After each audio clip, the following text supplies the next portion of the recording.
Vamos falar agora de um assunto que já foi considerado muito como um tabu e hoje um pouco menos, né, já que houve um aumento muito grande no número de divórcios no Brasil.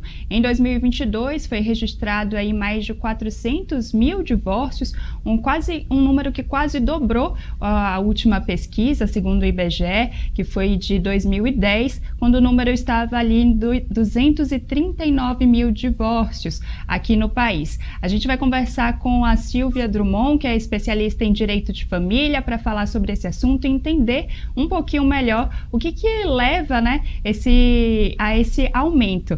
Olá, doutora.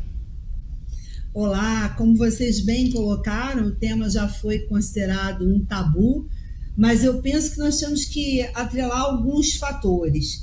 E talvez o principal deles é a facilidade em divorciar. Diversamente do que muitos pensam, não existe no Brasil hoje um prazo para alguém casar e divorciar. Então é possível que uma pessoa case hoje e amanhã divorcie.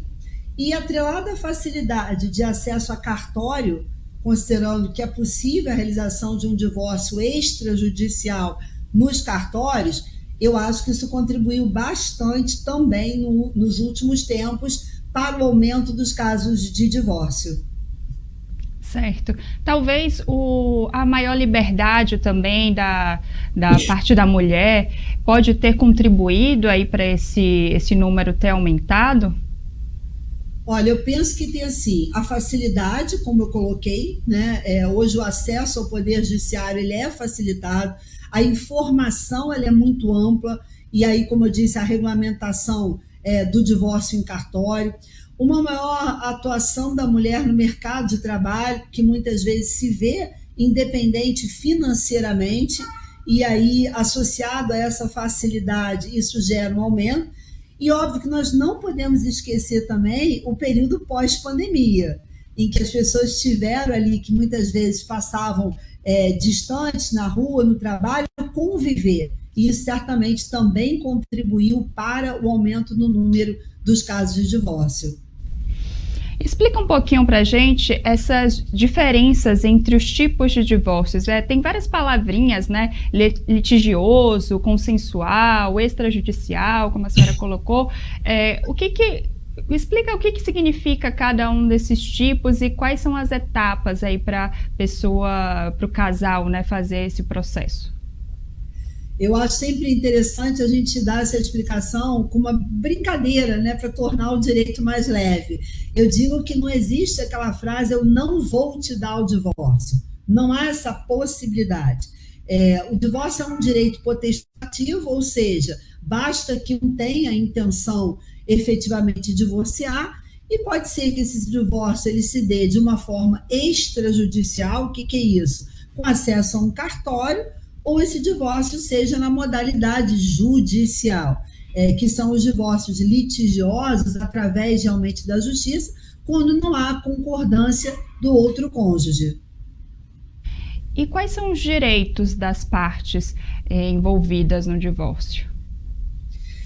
Claro que quando a gente fala de divórcio em si, a gente precisa trazer algumas questões acessórias. Por exemplo, se esse casal tem filhos, tem que ser regulamentada a questão dos alimentos, a questão da guarda, da regra de convivência, onde esses filhos irão residir.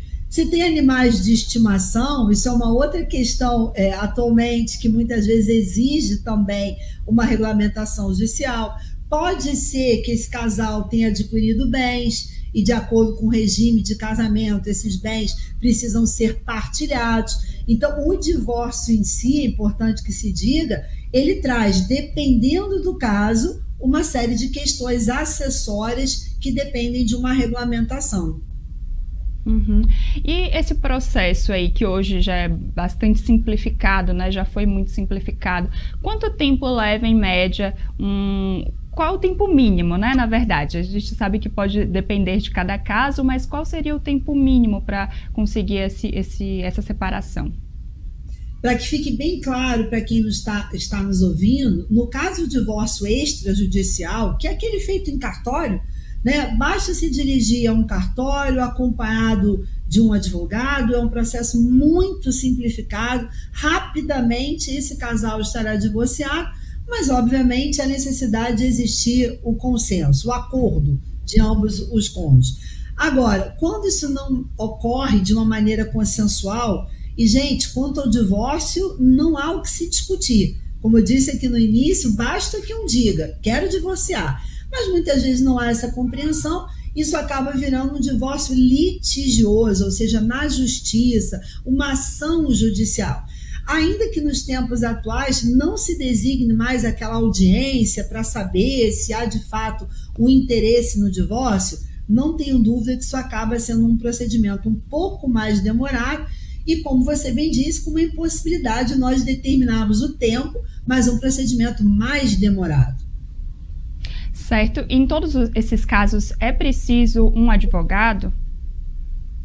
Em ambos os casos, seja no caso do divórcio extrajudicial feito em cartório, seja nos casos de divórcio judicial, há necessidade de um advogado. É claro que, aproveitando aqui a oportunidade, o nosso aconselhamento é que nos casos, e aí aproveitando também a sua pergunta, que há necessidade de regulamentar alimentos, guarda de filhos, convivência com animal, partilha de bens, nada obsta que seja feito um grande acordo e se leve esse acordo à justiça somente para que ele seja homologado. E aí, nesse caso, é um procedimento muito mais simples. Certo. Tem uma outra questão aqui que gera muitas dúvidas, né? É no caso da união estável. Existe divórcio para esse tipo de união? Na verdade, tecnicamente, o divórcio é só para quem é casado. Mas, nas hipóteses de união estável, em que aquele casal optou por fazer uma escritura de união estável para documentar terminado o relacionamento, é o mesmo procedimento. Ou vai no cartório, faz a dissolução daquela escritura de união estável, ou, se não há o consenso entre esse casal, a necessidade de judicialização. Então, o procedimento é o mesmo, só muda a nomenclatura utilizada. Certo. E quais são os direitos nesse caso, Silvia, de união estável, né, em que há essa separação? Falando de uma forma ampla, não muda. Se tiveram filhos, regulamentar o direito a alimentos, guarda, essa parte não há alteração. Óbvio que o que requer uma análise mais profunda é a questão patrimonial, de acordo com o regime de bens que foi adotado, e isso vale tanto para o casamento como para a união estável. Certo. Ok, Silvia, muito obrigada aí pela sua disponibilidade, por ajudar a gente a compreender melhor esse assunto. Obrigada a vocês. Tchau, tchau.